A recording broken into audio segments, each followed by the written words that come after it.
69. I think he was born in 69. Beyonce, they say she was born in 81.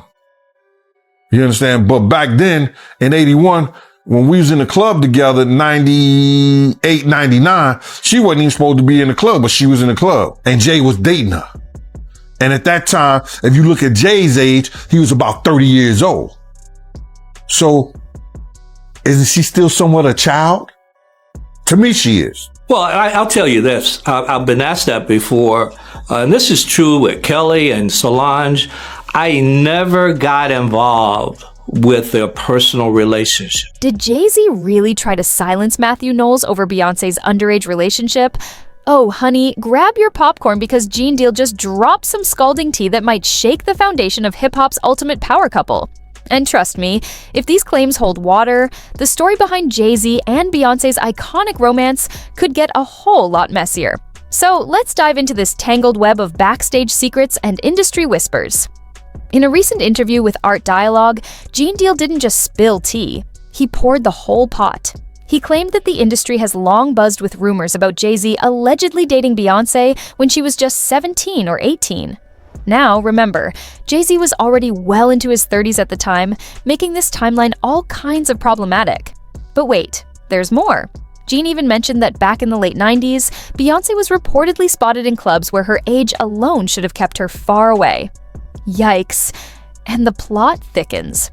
Gene alleges that Jay-Z wasn't just hanging around Beyonce casually, he was actively dating her while she was still a teenager. And if that weren't enough to raise eyebrows, there's the lingering speculation about Beyonce's real age. Some fans think she might be older than she claims, a theory that Gabrielle Union seemed to hint at when she mentioned attending junior high with Queen Bey. If true, this would add an entirely new layer of complexity to the story.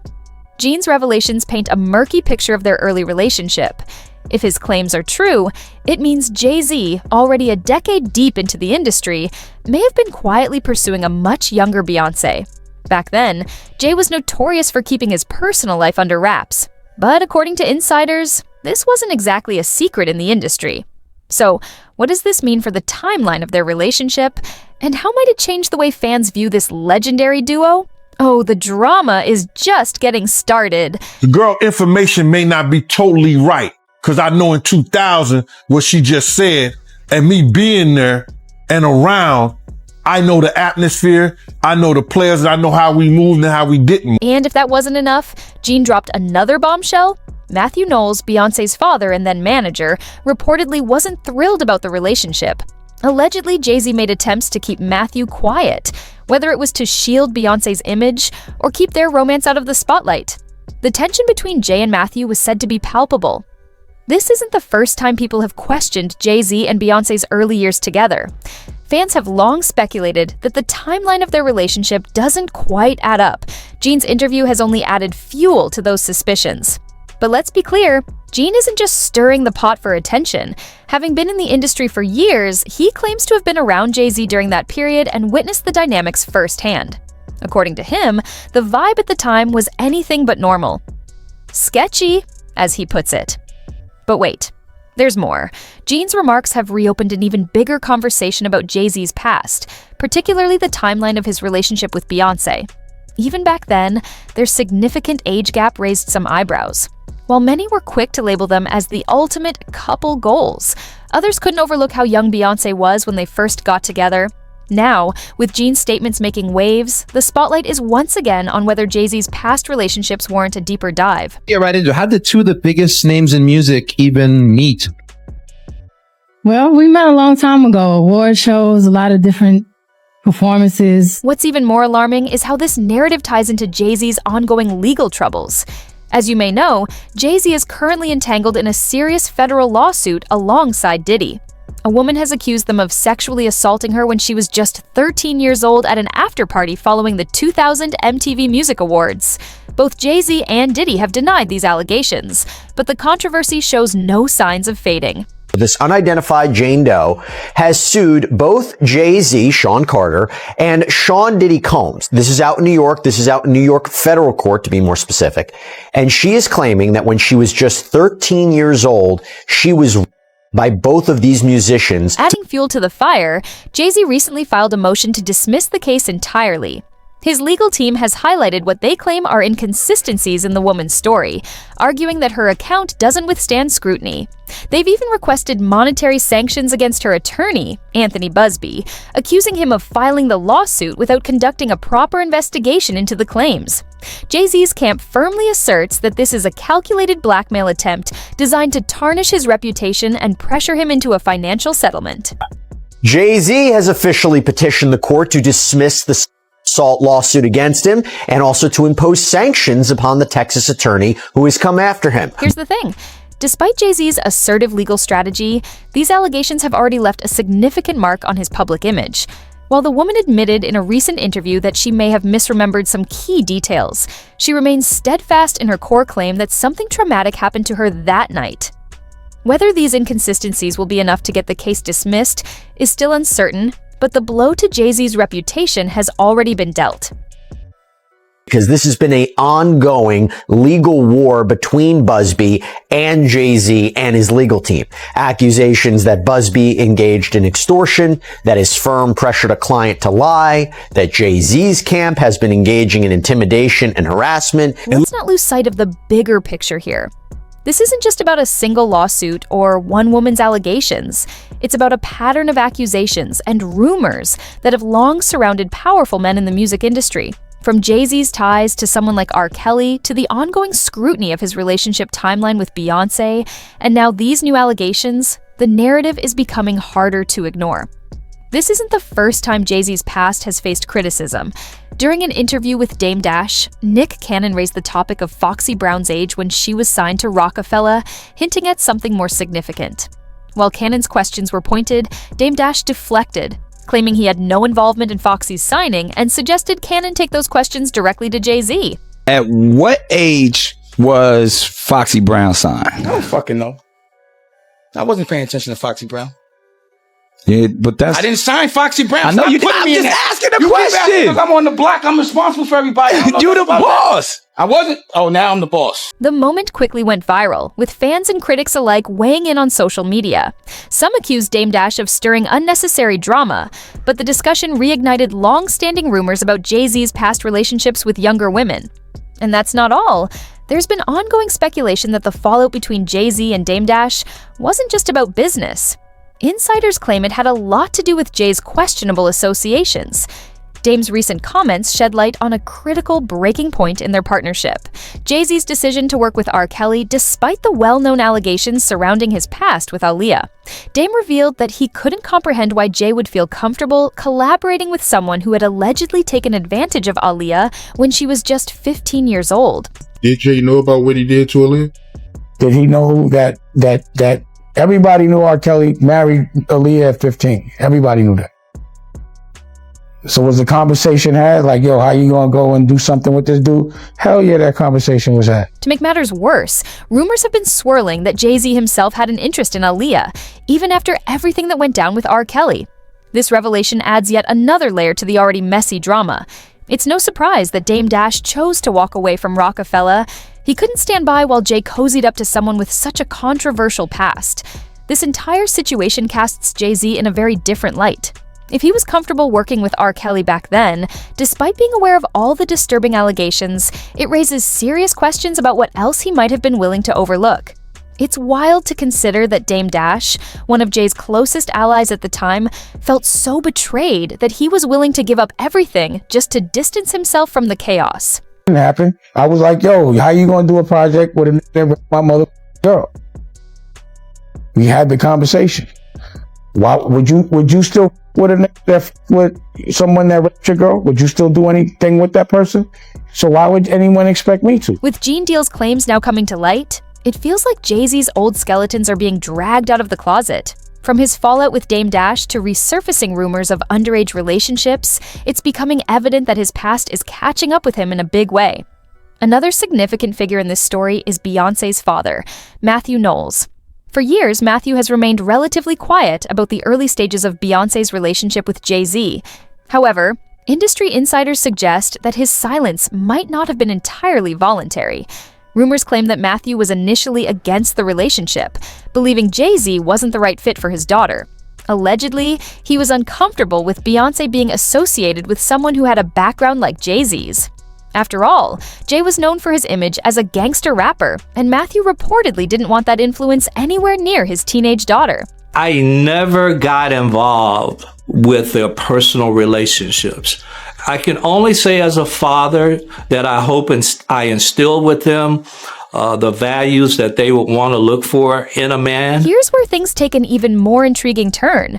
Rumors suggest that Beyoncé and Jay-Z's relationship might have been more of a calculated power move than a genuine love story.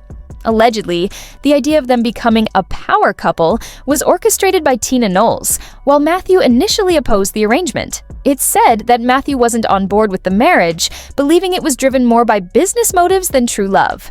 However, with Jay-Z's growing influence and Beyoncé's rising fame, Mathew may have felt compelled to step back to safeguard his daughter's career, though he later attempted to downplay the controversy by claiming he didn't interfere in Beyoncé's personal life. Past interviews suggest otherwise.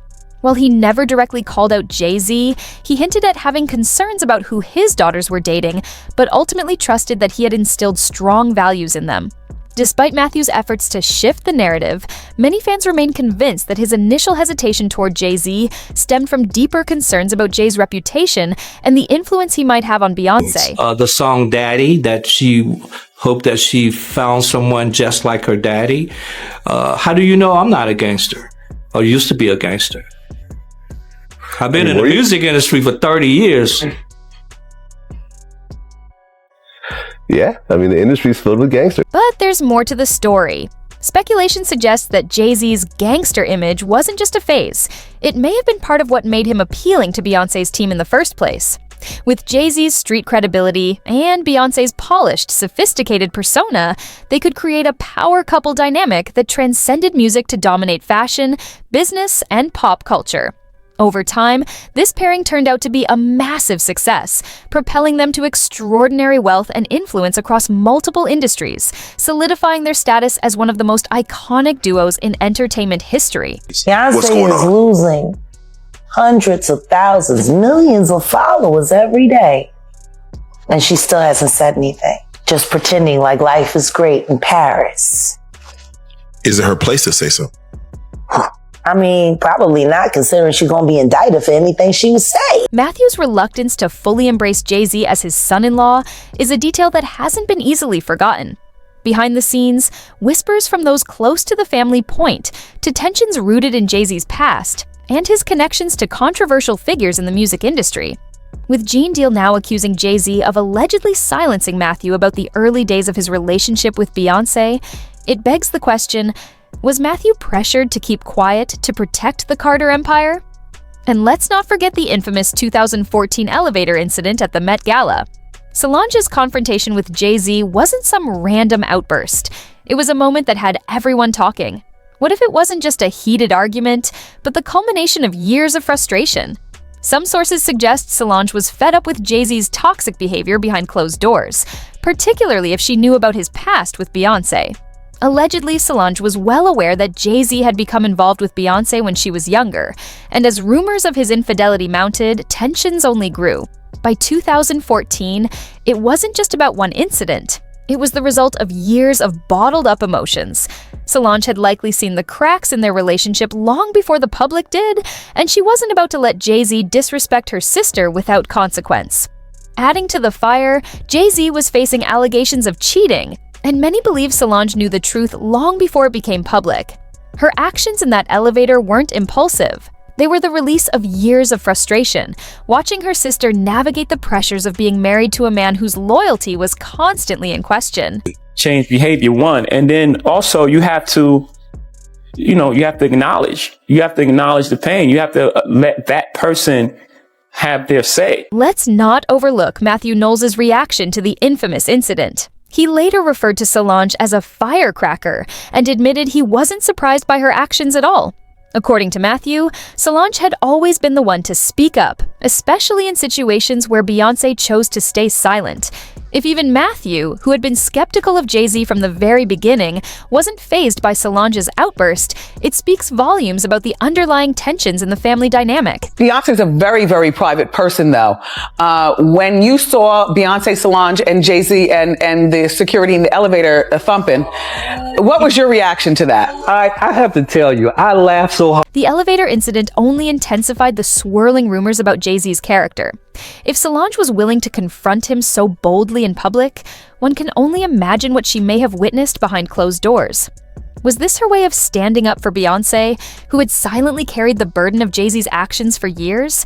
Or was it a sign that tensions within the Knowles family had finally reached their breaking point? I laughed so hard because, if you know Solange, that's Solange. That's Solange. You just never know what you're going to get. Firecracker. Don't know where she get that from. Then Beyonce would be in the corner quiet, just kind of like, when y'all finish, let me know. Jay-Z later downplayed the incident, calling it a one-time disagreement and insisting that he and Solange were like siblings. But fans weren't convinced. Many saw it as more than just a family spat. It was a bold move by Solange to stand up for her sister against someone she believed wasn't good for her. With Mathew initially... Hey guys, I'm Heather Gardner, and honestly, I am not surprised that Jay-Z is finally opening up about the incident. His newest album, 444, was very revealing about his personal life with Beyoncé, his kids, and his past scandals. This time, though, we don't have to decipher through the lyrics. Jay talked directly about elevator games. Amidst the swirling allegations surrounding Jay-Z, one person's silence has been particularly noticeable: Mathew Knowles. While Tina Knowles has been seen making public appearances with Jay-Z and Beyoncé, Mathew has remained completely out of sight, offering no comments to confirm, deny, or defend anything. Here's where things get even more intriguing. According to inside sources, Mathew may have been deliberately silenced by Jay-Z. Rumor has it he was threatened and told to steer clear of the allegations because his involvement could spell serious trouble for Jay. After all, Mathew is the one person who knows exactly how old Beyoncé was when her relationship with Jay-Z began. If he were to speak up, it could further unravel Jay-Z's already questionable timeline, especially given the discrepancies fans have been speculating about for years. Let's not forget, Mathew was reportedly against their relationship from the very start. If he opposed it back then, it makes you wonder what he might reveal now, especially with Jay-Z already battling other serious allegations. Keeping Mathew quiet might be Jay's way of avoiding a potential bombshell at the worst possible time. The fact that Mathew hasn't spoken out, despite being vocal on other controversies in the past, raises plenty of questions. Was he truly silenced? Did he agree to step back for the sake of his family? Or is he waiting for the right moment to expose what really went down during Beyoncé and Jay-Z's early years together? One thing is certain: Mathew's silence speaks volumes. Jay-Z has built an image as a rap mogul, a business genius, and one half of a globally celebrated power couple. But these new revelations could tarnish that legacy. If more people step forward to back Gene Deal's claims, it could raise serious questions about Jay-Z's past and the choices he made early in his career. And this isn't just about Jay-Z, it's about the culture of the music industry in the late 90s and early 2000s. Gene Deal's statements shine a spotlight on an era many would prefer to forget, exposing far more than just one man. What do you think?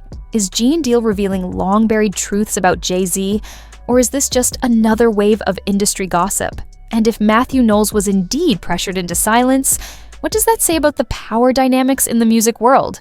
Share your thoughts in the comments below, and don't forget to hit that like button and subscribe for more explosive industry stories. You won't want to miss what's coming next.